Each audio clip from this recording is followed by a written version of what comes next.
क्या कहना है? कैग रिपोर्ट आई है और 3200 करोड़ घोटाला सामने आया है दिल्ली सरकार का, क्या कहेंगे आप इस पे? देखिए, मुझे जो लग रहा है कि दिल्ली की जो सरकार है, जिसके मुखिया अरविंद केजरीवाल जी हैं और उप मुख्यमंत्री मनीष सिसोदिया जी हैं, उनका घोटाला जो है सरकारी एजेंसी द्वारा खुलासा किया गया है। जो कंप्यूटरल ऑडिट जनरल हैं यानी सीएजी, उसका रिपोर्ट में कहा गया है कि 2016 से 2018 तक करीब 3200 करोड़ का इसमें घपलेबाजी किया गया है।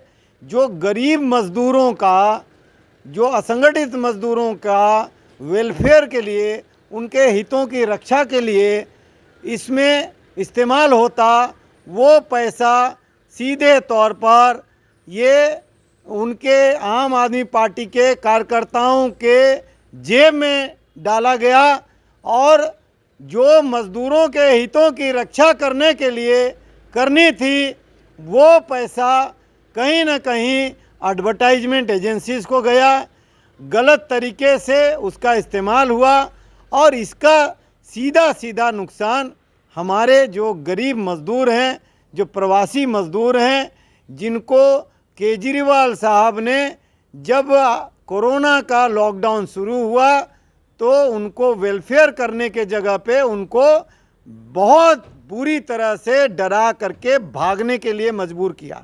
वो भागने के मजबूरी में सारा सोशल डिस्टेंसिंग टूट गया और उसका नतीजा बिहार, उत्तर प्रदेश, उड़ीसा, झारखंड और तमाम देश के अन्य राज्यों में, उत्तराखंड, हिमाचल, कई पंजाब, देश भर के और क्षेत्र में सब जगह जो है ये मज़दूर जो पलायन किए वो कोविड-19 का शिकार होके और चले गए। उसका पाप जो है केवल और केवल उसका जिम्मेदारी अरविंद केजरीवाल जी का बनता है। और इतने बड़े घोटाले करके भी ये सरकार बिल्कुल उसके कान में जू भी नहीं रेंग रहा है। और आज आप देखिए कि जो निर्माणी मजदूर हैं, भवन निर्माण के मजदूर, उनके वेलफेयर के लिए भारत सरकार ने सेस लगाने का जो कानून बनाया, जिसके अंतर्गत सभी राज्यों के राज्य सरकार के खाते में पैसा जो है बहुत भारी रुपया इकट्ठा हुआ था। उसी प्रकार दिल्ली में भी हुआ था, लेकिन दिल्ली सरकार ने उसको विज्ञापन में खर्च किया, अपने कार्यकर्ताओं को वॉलंटियर्स के प्रचार प्रसार में इधर उधर उसमें खर्च कर दिया, कहीं पॉल्यूशन में खर्च कर दिया। यानी गलत तरीके से जो गरीब मज़दूरों के हितों की रक्षा के लिए होनी थी वो नहीं करके इन्होंने सीधे तौर पर घोटाला कर दिया है। आनंद जी, यही एक सवाल निकल के आता, देखा गया लॉकडाउन के दौरान में जो मजदूर लोग थे, कई मजदूरों की मौत भी हुई है भूख के कारण। तो क्या लगता है जो दिल्ली सरकार जो किस तरह से काम कर रही है? और देखा गया खुद बदरपुर विधानसभा में वहाँ राशनों से गोदाम भरा हुआ मिला।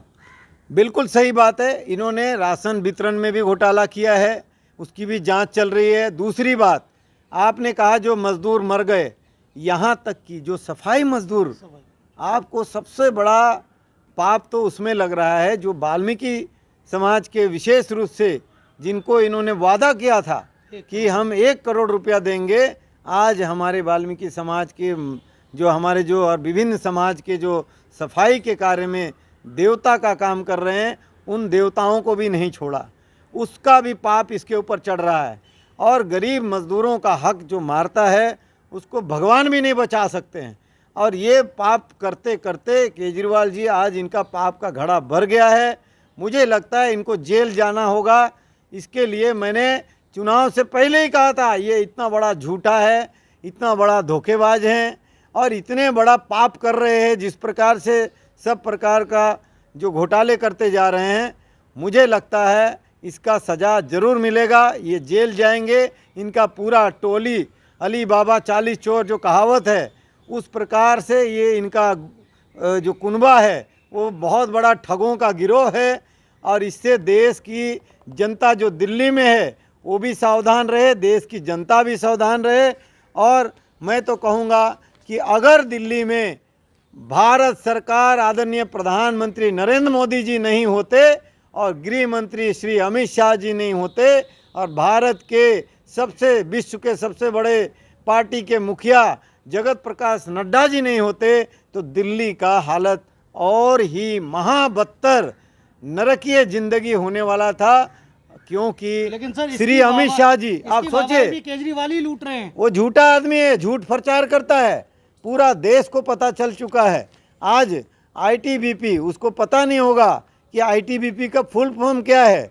भारत सरकार जो गृह मंत्रालय के अंतर्गत उसका 10,000 बेड का जो निर्माण है वो कराने का काम श्री अमित शाह जी के नेतृत्व में तत्काल, आपको पता है कि किस प्रकार से एलएनजेपी हॉस्पिटल में अफरा तफरी का माहौल बना, जिसका नतीजा ये हुआ कि दिल्ली वासी बहुत डर गए थे और उस भय से मुक्ति दिलाने का काम गृह मंत्री श्री अमित शाह जी और प्रधानमंत्री जी ने किया और जगत प्रकाश नड्डा जी के लाखों कार्यकर्ताओं ने उसमें फीड द नीडी करके भोजन और राशन का वितरण, मास्क का वितरण, इस प्रकार का कार्यक्रम चलाया गया। और वहीं पर डीआरडीओ ने भी 1,000 बेड का हॉस्पिटल निर्माण किया। केंद्र सरकार, देखिए, इसमें भी इन्होंने राजनीति किया। इसमें भी ये कहने लगे कि हम मिल के मीटिंग करके हमने ये कर लिया, उद्घाटन हम करा रहे हैं। अरे तुम क्या करा रहे हो? आप अगर अच्छा काम करते, आप 3 बार मुख्यमंत्री बन चुके हैं और आप केवल झूठ पे झूठ बोलते जा रहे हैं। हर तरफ से आपकी शिकायत पूरे दिल्ली वासी झेल रहे हैं और तमाम तरह से आप एक्सप्लॉइट कर रहे हैं। आम आदमी पार्टी के नेता और कार्यकर्ता, उनको मुंह दिखाने के लायक इस पार्टी का मुखिया ने नहीं छोड़ा। सर वहीं बात करें, बिजली के बिल भी भेजे जा रहे हैं, बिजली के नोटिस भी भेजे जा रहे हैं।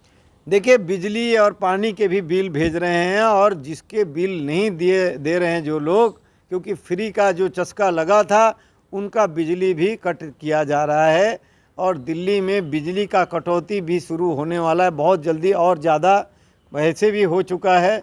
उसका कारण है बिजली का बिल का अदायगी कंपनी को भी ठीक से नहीं पहुंच रहा है। ये सारा घोटाला है। जी आनंद जी, कल देखा जाएगा, कल 70 की 70 विधानसभा में भाजपा प्रदर्शन करेगी बिजली ट्रांसफर को लेकर। देखिए, निश्चित रूप से इसके लिए मैं बधाई देता हूं प्रदेश के अध्यक्ष भाजपा के श्री आदेश गुप्ता जी को, जिन्होंने ये दिल्ली के जो आम जनता है उनका दुख दर्द को समझ करके ये सरकार का जो पोल खोल का कार्यक्रम किया जा रहा है और इस सरकार को जगाने का कार्यक्रम किया जा रहा है। इसको जेल में भेजने का कार्यक्रम जो है वो तैयारी हो रहा है और इसीलिए बहुत जल्दी मुझे लगता है यहाँ कुछ ना कुछ तो होगा, ऐसा कुछ होगा जो जनता के हितों की रक्षा किया जा सके।